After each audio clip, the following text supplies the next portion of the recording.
So in the midst of EML, exploring monastic life, I think both residents and guests can probably connect with the feeling of feeling busy or a bit tired. The schedule's quite full, yeah? So amidst that feeling of busyness, are you finding that you're able to set and reset your motivations before every activity? Are you feeling rested and able to connect back to the heart reason for why you've chosen to live here in this monastic community for whatever length of time it is? Do you feel like you have, are you taking that time to do that?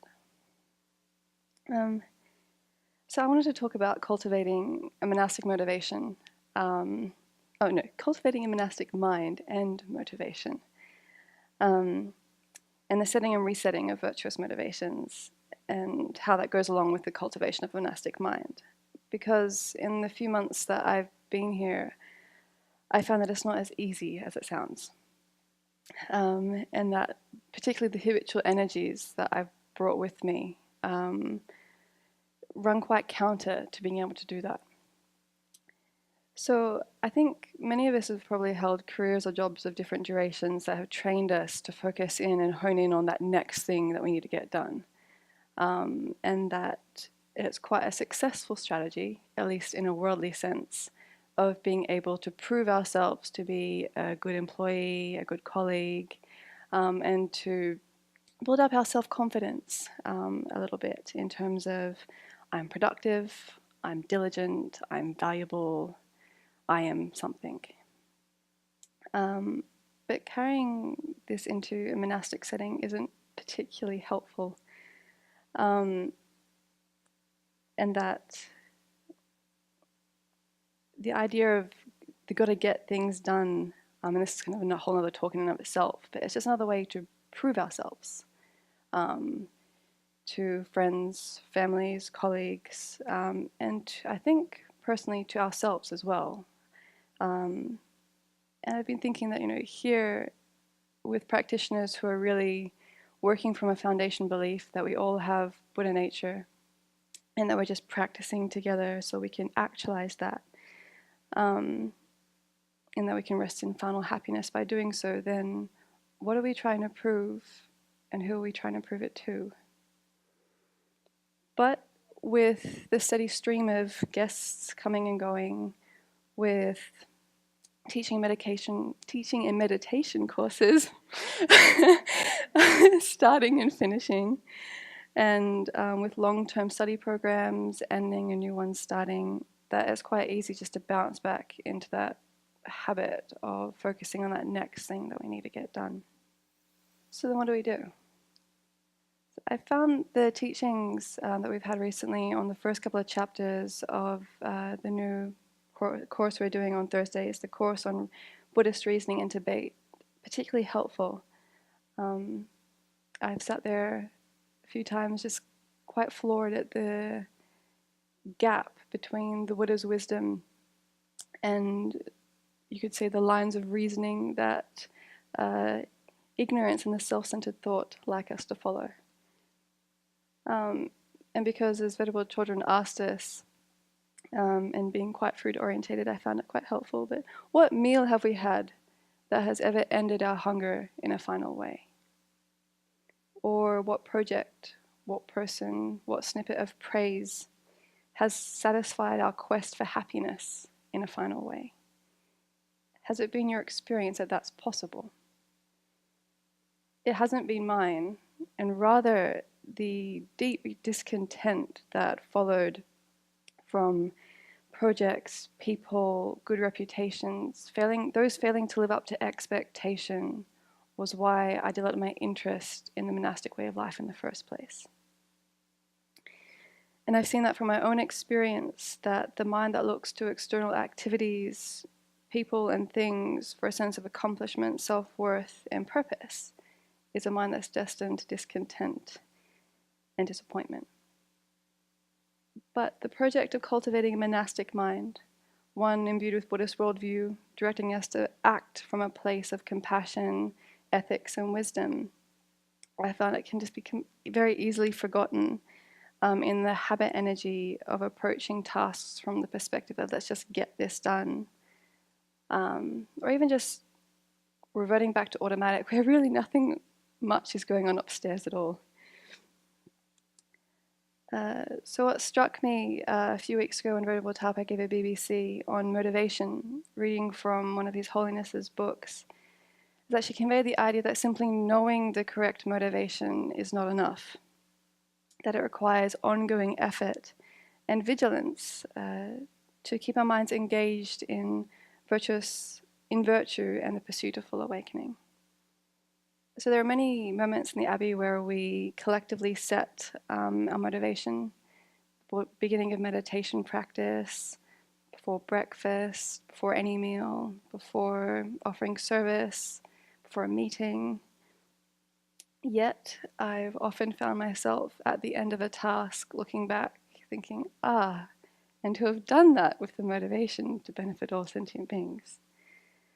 So I've been too caught up in the task itself, whether it's mundane or quite important, too caught up in doing the task that I've forgotten the important factor that's going to determine the outcome of that task, both in this life and future lives.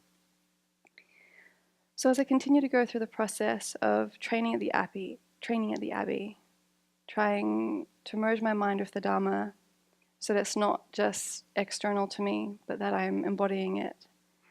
I'm feeling the need to identify within myself and then abandon this idea of busyness and laziness that stands in the way of my taking the time to set and reset my bodhicitta motivation. And I think a few important questions I've come to ask myself, they're not enough, is who really has the ability to take this time to do that, to set those motivations? Who has the ability to take that time away from me, even in the midst of so many things going on? And if I don't take the time, who's going to give it to me? And who's going to set those motivations?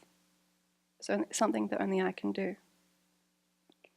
So I found a few verses from an aspirational prayer by Jamgon Khuntru Lodro, a Rime master who lived in the 1800s, very helpful about challenging the habitual energies that we have that run counter to being able to slow down and take advantage of the opportunity that we all have here to be able to transform our minds.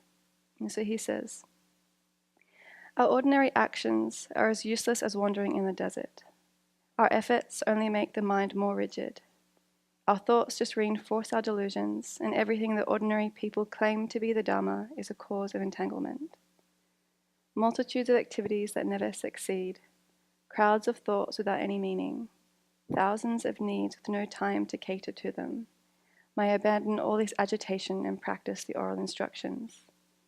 If I want to act, I will take the words of the conqueror, or the Buddha, as my witness. If I do something, I will mingle my mind with the Dharma. If I want to practice, I will read the lives of the masters of the oral lineage. Indulgent habits, what else can I do with you?" So may we abandon the not so helpful habit energies of ordinary worldly life that continue to inject the poison of the self-centered thought that really only seeks to bolster our ego into the Dharma activities that we're doing. May we allow ourselves to abandon all notions of busyness and choose to take the time to set our minds firmly in virtue before we do any action of body, speech, and mind, so that we can firmly be grounded in a monastic mind, imbued with compassion, wisdom, and loving kindness, and from that really be able to do what we need to do to secure lasting peace and joy for ourselves and others. It made me think about, in regards to setting the motivation like each time, or just sort of resting in a mind state of just sort of starting the day out with a certain mind state, and so you don't have to go every time, maybe, I don't know. I find that it's really important to set my motivation first thing in the morning as soon as I get up, but that during activities I just switch to automatic, so that I'm not strong enough yet in that setting at the beginning of the day for that to really I mean, it carries through and I keep coming back to it, but not enough, not to a place where I really feel it enough. I find that if I start a task and I'm running on automatic, at the end of it, I feel quite empty. Whereas I'm just like, oh, kind of, it's like a mind blank. Whereas I think if I've really called on my bodhicitta motivation, that even, I'm focusing quite intently on what I'm doing, so that's not really manifest in my mind the whole time. At the end of the task, I still feel this sense of fulfillment because I know that I've done it's the motivation's been underneath and carried through, and that happens sometimes, but more often than not, I don't. So that's why I find trying to set before anything. Thank you. I think one thing that's actually helpful, it's not a question as much as a suggestion, is that reframe the concept of being busy off the bat. As soon as we label it busy, we've given it a pejorative. We're already in opposition to the activity. Whereas I think, and this is something I'm really trying to work with, the habit for sure to push is there. But if I'm aware that what's our purpose, we're here to offer the Dharma. What am I busy doing? I'm here sharing the Dharma. That's not busy. That's, an activity that we're here to do. So I think, it's important to be mindful how we're characterizing these things too, because that sets us up for difficulty. Yes, kind of where I was coming from originally was just thinking like, we could label it busy, or we could just see that there's just a full day and try to carry on the motivation through that.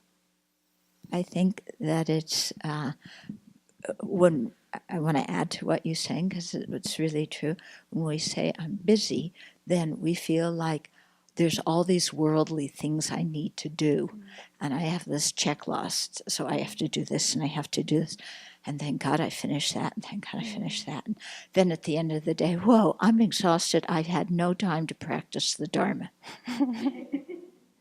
Yeah? And as you know, and what's doing that to us is our lack of motivation for all the things that we've been doing.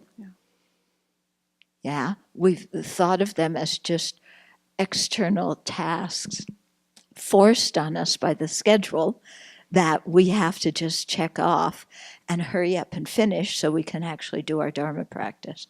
And that's missing the point of what we're doing, which is to keep that motivation and make everything we're doing into our manifestation of bodhicitta or renunciation or wisdom or whatever it is. Yeah.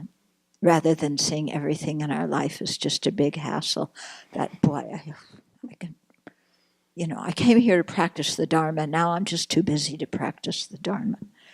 Yeah. There was one young man, do you remember he came here? He used to work at an Apple store, an Apple computer store. And he said, I had more time to practice the Dharma when I worked at Apple. And I thought, what do you mean, practice the Dharma, Yeah, you think everything you're doing here is just checking things off a checklist? It's not transforming your mind? If that's the case, then what's happening with your mental state and your motivation? I wonder if you have any word of advice for those of us who are going back to the worldly life. And once you are there, it is easy to lose that sense of self-containment that you cultivate here in the Abbey. And then, just like Venerable said, you just get into autopilot. So do you have any word of advice so I can cultivate my motivation first thing in the morning? And once I'm in worldly affairs, just keep that going on for the rest of the day, if you have any advice. I know what I did myself when I was working before coming here to try and keep myself grounded. Is that I would just try and form really strong habits that would keep me coming back to my motivation. So I'd get to work, and before starting, turn the computer on, and before it's going there, I read a short prayer that really touched me to try and come back to my motivation. And at different points in the day, I'll do similar things of just creating small moments of space, and it'd be the same thing at the different times, so that the habit forms. So I would kind of just not automatically do it, but it'd just be what I do as part of my day, and that kind of kept bringing me back. I don't know, this is not going to answer Claudia's question, but from my own personal experience here is that I have figured out that if my mind is happy and at the end of the day I feel nourished, I have tracked my motivation correctly. If I'm grumbling and kvetching through the course of the day, and at the end of the day I feel like a slab of concrete laying on the ground, I have lost my motivation. So the mind is a wonderful indicator, as is the body, when we're not tracking bodhicitta. So that's a good way. And then as soon as I see the kvetching starting and the kind of the heaviness happening, sit, go take a walk, just park yourself and get reframed. But the happy mind and the happy body, even if it's tired, means you've been tracking it right. And that's kind of what I was saying, is like when sometimes I get at the end of activities and I feel a bit empty, that's kind of that's my big indicator of like, oh, I just blanked out there. I need to bring it back. Yeah. But to be able to slow down enough to even notice that feeling is part of the practice.